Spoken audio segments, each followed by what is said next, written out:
বন্ধুরা, শুভ দুপুর। আজকে কি কি রান্না হয়েছে তোমাদের দেখানো যাক। আজকে তো আমি কিছু রান্না করিনি, আজকে সব ভাতে আর সবজিতে রান্না করেছি। সেটা হলো খিচুড়ি। এই দেখো সব সবজি দিয়ে আজকে, এই দেখো বাড়ছি সব সবজি দিয়ে আজকে খিচুড়ি। রোজ রোজ ভালো লাগে না মিক্স সবজি, প্রত্যেক শনিবার আর মঙ্গলবার। দেখো ধরছে খিচুড়ি, সব রকম সবজি, আলু, ফুলকপি, বাঁধাকপি, গাজর আর মূলো, আর একটা কি দিয়েছি ভুলে গেছি, সিম, বেগুন। এই দেখো বুঝেছ, কে কে খাবে চলে আসো।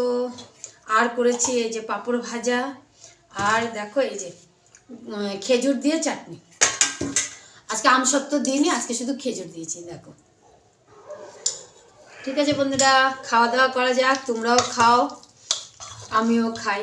ঠিক আছে, টাটা, বাই বাই।